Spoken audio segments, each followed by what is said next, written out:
Sweden, 1958. A small engine company in Gothenburg bolts together a single-cylinder diesel the size of a paint can. 7 horsepower. No electronic controls, no instrument panel, no dealer network required to make it start. The Volvo Penta MD1 went to sea on a simple promise: put fuel in, change the oil, and the engine runs. It kept that promise for 12 years before they stopped making it. The engines that followed kept it for 30 more. The MD2, the MD11, the MD17, the 2000 series. By the time the last mechanical diesel rolled off the Volvo Penta line in 2005, the company held approximately half the global sailboat auxiliary engine market, built across 4.5 decades on the testimony of hundreds of thousands of sailors who motored into harbors they should not have been able to reach and did not call for help. That record took 45 years to build. One decision ended it in 2006. This is that decision. Have you owned a Volvo Penta engine? Drop the model number in the comments and tell us whether it let you down. This is what Yachts and Boats covers. Subscribe so you don't miss what's next. The 2000 series mechanical diesels, the MD2010, the MD2020, the MD2030, and the MD2040, were introduced in 1993 and produced until 2005. They ran from 10 to 38 horsepower.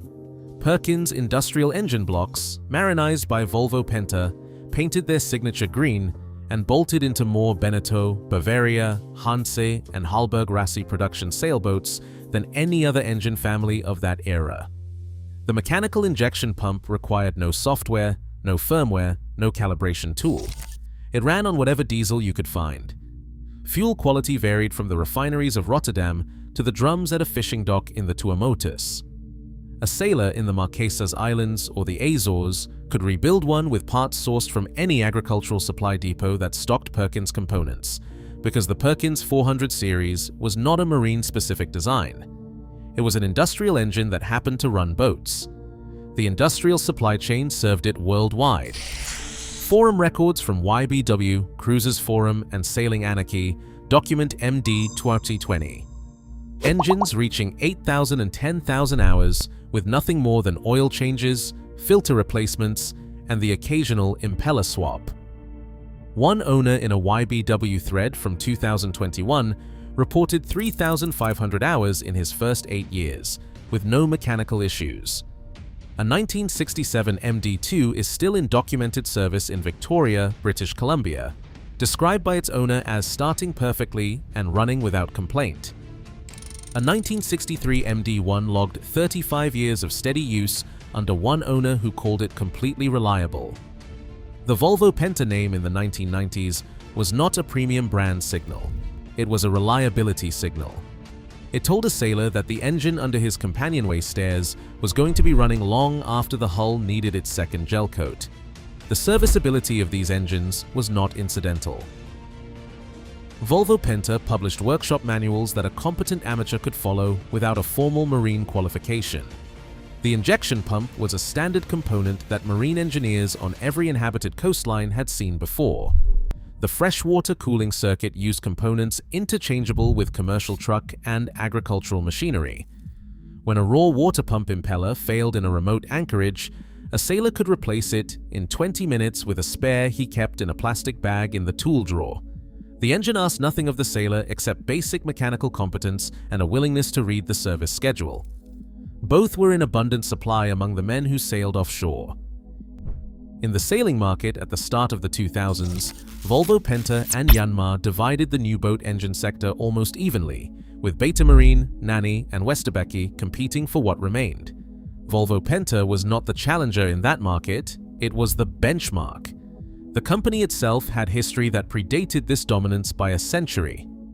AB Pentaverken, Penta's original name, was a Swedish engine manufacturer absorbed by Volvo in 1935.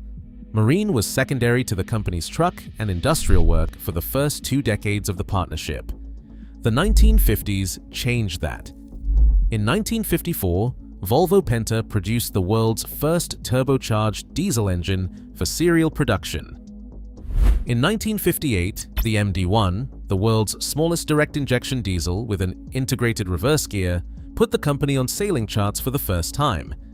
And in 1959, an American marine engineer named Jim Wynn developed a prototype in his garage that Volvo Penta licensed and manufactured as the Aquamatic stern drive, the first inboard-outboard drive for recreational boats, which became the foundation of Volvo Penta's entire powerboat business. By the 1990s, the two divisions of the company, powerboats and sailboat auxiliaries, had very different customers with very different priorities. The powerboat customer wanted integration, technology, and performance. The sailboat customer wanted to cross the Atlantic without calling anyone. In 2005, Volvo Penta designed a system optimized for the first customer, and then sold it to the second. The D-Series larger models, the D3, the D4, the D6, received a full engineering redesign. Common rail fuel injection ran at pressures up to 2,000 bar. A proprietary electronic vessel control system, which Volvo Penta called EVC, networked the engine, throttle controls, instrument displays, and helm systems into one integrated platform. For the large powerboat engines, EVC made commercial sense. A 300 horsepower twin installation in a 50-foot motorcruiser justified a full electronic helm. Owners expected touchscreen displays, joystick docking, and integrated diagnostics. EVC delivered all of that. It also delivered something else. It created a closed ecosystem. The EVC instruments spoke only the language Volvo Penta wrote. Diagnostic tools that read fault codes from EVC engines were Volvo Penta dealer tools. Software updates that kept EVC current came through Volvo Penta service centers. An owner who bought into the EVC platform bought a relationship with the Volvo Penta dealer network, whether he wanted one or not. This was not an accident. Platform ecosystems in marine electronics followed the same logic as platform ecosystems in consumer technology. The more components that depend on a single system, the harder the owner finds it to leave. A sailor who replaced a failed EVC instrument with a Garmin chart plotter discovered his engine data no longer displayed. The EVC language was proprietary. Third-party instruments could not read it without a Volvo Penta gateway. The ecosystem held. The EVC system that launched in 2005 was not the first attempt by a marine engine company to create a closed platform. Mercury Marine had done it with their digital throttle and shift system in the early 2000s. The industry was moving toward electronic integration, and Volvo Penta's EVC was competitive with the best of them. But the powerboat customers for whom EVC was designed sailed boats that rarely left marinas more than 50 miles away. They had dealer service access. They had the infrastructure the EVC ecosystem required. The cruising sailors who bought D1 and D2 engines did not. A sailor bound for the Pacific via Panama was buying an engine that would spend months in places where the nearest Volvo Penta authorized service center was a flight away. The diagnostic software required to read fault codes from the D-Series was not available to independent mechanics. A Yanmar dealer in Papeete could not diagnose a Volvo Penta EVC fault. Only Volvo Penta authorized centers had the tools. In practice, a D-Series owner with a failed electronic control component in the Eastern Caribbean had a short list of options: wait for a part to be flown in, pay dealer prices at the nearest authorized center, or read a sailing forum post written by someone who had learned what 3 terminals on the underside of a plastic module were for. The third option did not appear in the Volvo Penta owner's manual. This was the context in which the D1 and D2 sailboat engines launched. The direct successors to the 2000 series, small auxiliaries, 13 to 75 horsepower, sold to the sailors who actually left the dock. The D240 launched in 2005. The D255, D260, and D275 followed. These engines were built on the same class of mechanical injection platform the MD series had used for decades. The injection pump was mechanical. The combustion cycle was mechanical. Emissions compliance was handled by the injection system and the thermostat. No computer controlled how fuel entered the chamber. The engine itself had not fundamentally changed from the generation that ran for 10,000 hours across 4 decades. But Volvo Penta needed these engines to participate in the EVC ecosystem. They needed revolutions per minute figures, oil pressure readings, and coolant temperatures to appear on the multifunction panels. A mechanical engine cannot talk to a CAN bus instrument network. The injection pump speaks in diesel, not data. And so they designed a bridge, a small electronic interface module, a black plastic box approximately the size of a thick paperback book called the MDI, the mechanical diesel interface. The MDI's job was translation. It read the engine's analog sensors, converted the readings into CAN bus digital signals, and fed that data to the EVC instrument displays. The MDI also handled 4 control signals: glow plugs before a cold start, the starter motor solenoid when the key was turned, the fuel stop solenoid when the stop button was pressed, and 1 second after the engine fired, it energized the alternator. That was the complete list. Every mechanical function the engine needed to run, including combustion, fuel delivery, injection timing, and cooling, was handled entirely by the mechanical systems underneath the MDI. From the moment the engine was running, the MDI did nothing to keep it running. It monitored, it translated, it reported, but without the MDI present and functional, the engine would not start. Press the key with a failed MDI and the starter motor solenoid receives no signal, the glow plugs receive no preheat, and the fuel stop solenoid stays closed. The 45-year mechanical heart of the D2 sat under the companionway stairs, perfect and able to run, and could not be started because the instrument panel's translator had failed. This was the architecture Volvo Penta shipped. Now consider where they mounted it.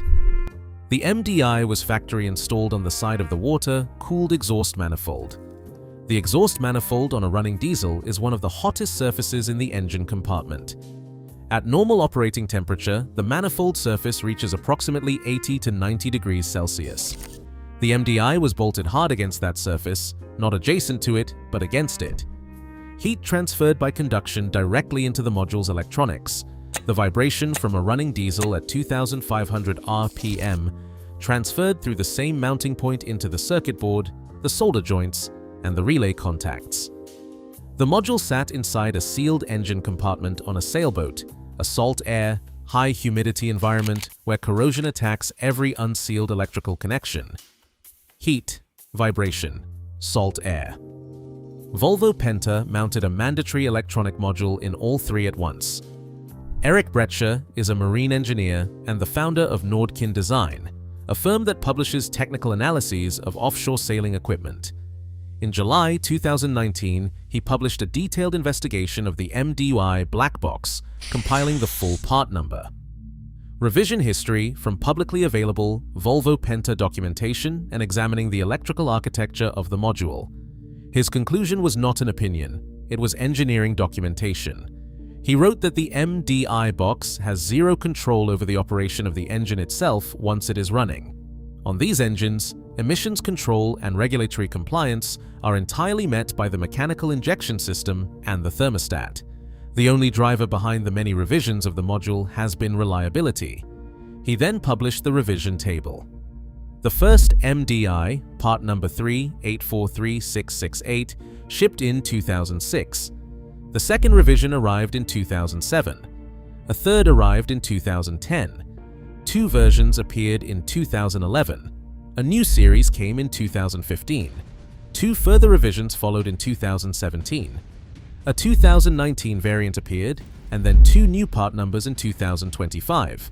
14 distinct hardware versions in 19 years. Bretcher noted that some revisions proved worse than the versions they were supposed to replace, leading to yet another hardware revision. He wrote that he was puzzled by the fact that Volvo Penta had been struggling with this for that long, given that reliable engine control modules existed in other applications before the D-Series was ever brought to market. Puzzled, not angry, because the engineering answer was available. A properly designed module, mounted in a thermally protected location with vibration isolation, would have solved this in 2006. The mounting location was the decision. and the company kept shipping the engine with the same architecture while revising the module 14 times. That is the gap. Not 13 years, 19. If you have ever bought something built on a reputation that was no longer the product being sold, drop the make and model in the comments. What does an MDI failure look like from the cockpit of a sailboat at sea? The engine starts hunting, RPM surging and dropping back to idle as the module loses stable contact with the sensor circuit. The stop button stops responding. An intermittent start button follows. Sometimes the engine cuts without warning. YBW Forum has accumulated hundreds of documented accounts of these symptoms, many experienced mid-passage, many in anchorages without Volvo Penta dealer coverage within practical reach. A 2018 D275F failed its MDI with 70 hours on the clock. The owner's Volvo Penta service agent in Lanzarote told him he had replaced 19 MDI units that season, one port. The 19th unit that season was a sailor who had left Gibraltar 3 weeks earlier. He was 300 miles from the Canaries when the hunting started. The stop button stopped working on day 2. On day 3, the engine cut completely. He finished the passage under sail, anchored, found the nearest Volvo Penta agent, and waited 6 days for a part. The engine underneath, the mechanical Perkins block, was never the problem. Another sailor bought a boat in December 2014 and discovered the engine was already on its 3rd MDY with less than 4 years of recorded use. Power Products. Systems, an engineering firm publishing technical maintenance guides for marine diesel owners, documented the MDI failure pattern in a December 2025 analysis. Their finding, MDI modules in D1 and D2 engines show age-related failures after 7 to 12 years, regardless of operating hours, particularly in harsh marine environments. The phrase, regardless of operating hours, is the critical one. A mechanical diesel's lifespan is measured in hours. The MDI ages on a calendar, not an odometer. A D240 with 200 hours and 9 years of age is closer to MDI failure than a D240 with 3,000 hours and 5 years of age. The sailor who uses his boat 2 weeks every summer is not protected by his low engine hours. His module is aging against the exhaust manifold whether the engine runs or not. And when the module fails mid-passage, the economics are stark. Volvo Penta replacement MDI modules cost approximately £380 to £500 in the UK market, plus fitting labour. An annual oil filter for the mechanical MD 2020 cost approximately £12. 6 rubber washers from the Volvo Penta parts supply chain cost £36.72, as documented in a November 2021 YBW forum thread titled "Bit of Ranting, Cost of Volvo Penta Parts." The thread attracted 40 replies. A Brazilian sailor spent months in a marina waiting for Volvo Penta to resolve an MDI fault before paying Beta Marine to build a mechanical bypass wiring system so the engine could start without the MDI and he could sail home. By 2021, 15 years after the D-Series launched, detailed MDY bypass wiring diagrams were being shared across sailing forums. The bypass procedure: identify 3 terminals on the underside of the module, connect 2 with a jumper wire, and the engine starts without the MDI. The mechanical injection pump does the rest. The diagram was posted for free by sailors who had worked out what a screwdriver was worth when a dealer was 300 miles of open water away. Volvo Penta never published one. Now consider what Beta Marine chose instead. Beta Marine builds its sailboat auxiliary engines on Kubota industrial blocks, the same logic the Perkins-based MD series ran on. Take a proven industrial diesel, marinize it, let the industrial supply chain serve the owner worldwide. Kubota service consumables are available at agricultural supply depots on every inhabited continent. A Beta Marine owner in Fiji does not need an authorized Volvo Penta service center. A Beta Marine owner anchored off the coast of Chile does not need dealer proprietary diagnostic software. He opens the engine compartment and reads the injection pump. Beta Marine's chief executive officer, Andrew Grokut, stated the design philosophy directly in a December 2021 interview with Yachting Monthly. He said, "A mechanical system is safe and will not power down at the wrong time." He said, "The advantage of mechanical injection systems is that the engine can take advantage of using low-emission alternative fuels such as HVO and GTL without alterations to the engine." Two companies, two decisions. One built an engine the sailor could fix, the other built an instrument ecosystem and engineered the engine to serve it. The sailors who chose Beta Marine for blue water passages understood the difference before they left the dock. Sailors who chose the D-Series on the strength of the Volvo Penta name found out what the name now meant somewhere between their third and fifth year of ownership. Here is the documented record. April 2018. Volvo Penta initiates its first MDI replacement campaign. Affected: D113F, D120F, D130F, D240F, D250F, D255F, D260F, D275F. Reason: erratic behavior. August 2023. A wider replacement campaign covers 4 additional part number batches, part numbers 224, 584, 51P, 2259, 4274, 2319, 5776, and 23231607, also due to erratic behavior. Open until November 2030, March 2025. The UK Office for Product Safety and Standards issues a formal product safety recall. Recall number 2-5030017. Product: the Volvo Penta EVC 2 electronic vessel control system. Risk level: high.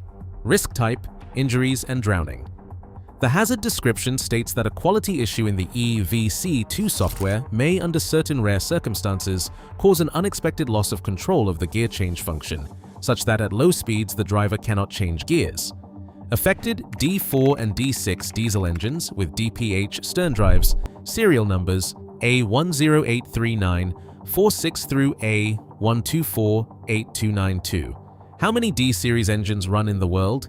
Volvo Penta has sold more than 100,000 D4 and D6 units since their 2005 launch, according to their own published figures from 2022. The D1 and D2 sailboat auxiliary fleet, installed into production sailboats by Beneteau, Bavaria, Hanse, Catalina, and every other major builder for 20 years, represents a number never published by the company. Given the company's claimed market share across that period, the fleet runs to hundreds of thousands. That is the scale of the ownership base that learned what the 2006 decision meant. March 2026. A second UK product safety recall. Recall number 2-6030005. Product: hydraulic hoses on D4 and D6 engines with DPH stern drives. Risk: burns from hot oil spray when hoses detach from end fittings.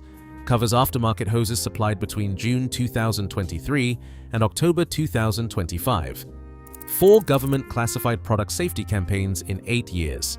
1 carries a drowning classification. The mechanical MD series ran for 47 years without a government-issued safety recall for its fundamental control systems. The math is not subtle. The mechanical components, the injection pump, the crankshaft, the combustion architecture, are not the problem. Those components carry the same engineering lineage that gave the MD series its reputation. The problem is the mandatory architecture wrapping them. A non-essential interface module, mounted in the worst thermal position on the engine, with no officially sanctioned bypass, made necessary not by the physics of the engine, but by the requirements of an instrument ecosystem. A sailor who owns a D275F today owns a mechanically sound engine inside a control architecture that requires dealer parts, dealer diagnostics, and dealer access for as long as Volvo Penta controls the supply chain. The mechanical engine he thought he was buying is still in there. He just cannot access it directly. The D-Series owner who wants to understand why his engine will not start needs a Volvo Penta EVC diagnostic tool, dealer hardware that is not sold to private owners and not available to independent marine engineers who have not completed Volvo Penta's authorization training. Without that tool, a fault code stored in the EVC system is invisible. The engine can be bypassed with a jumper wire. The fault cannot be diagnosed without the dealer. A Beta Marine owner with the same symptom opens the engine compartment, checks the injection pump rack, and reads the fault with his eyes. The service manual tells him to call his dealer. The forums tell him which two wires to connect. There is something specific about the sound of a mechanical diesel starting at anchor on a still morning. No CAN bus negotiation, no module handshake. The rack opens, fuel enters the chamber, compression fires. Sailors who have owned both generations describe the mechanical start differently. They describe it as something that belongs to them, a process they understand completely, can intervene in at any point, and can fix with tools they carry on passage. The 1967 MD2 still running in Victoria did not ask its owner for a software update. The 1963 MD that logged 35 years under a single owner did not require an authorized service center to interpret a coolant temperature reading. Those engines are still out there. Still sailing. The D-Series engines produced between 2006 and 2020 are entering their second decade. Some are on their fourth MDI module. Some are currently covered by a replacement campaign. Volvo Penta will keep open until 2030. In 2025, the company launched its EVC upgrade program, a product that frames replacing a failed electronic control system with a newer electronic control system as a cost-saving measure. The sailors who owned the MD 2020 in 1997 did not need an upgrade program. Their cost-saving measure was an oil filter and a wrench. Whether the 2006 decision was the least bad option available, whether emissions compliance, competitive pressure, and investor expectations made the MDI architecture unavoidable, is a question Volvo Penta has not answered publicly. The revision table answers in the only language that does not require interpretation. 14 hardware versions, 19 years, still patching. What we lost was not just a reliable engine. We lost the version of Volvo Penta that trusted the sailor to fix what broke. If you own a D-Series engine and you have never seen the MDI bypass diagram, read the forums before your next passage. The diagram is there, posted for free by sailors who worked out what a screwdriver was worth when a dealer was 300 miles away and the wind was on the nose. This is what Yachts and Boats covers. Subscribe so you do not miss what is next.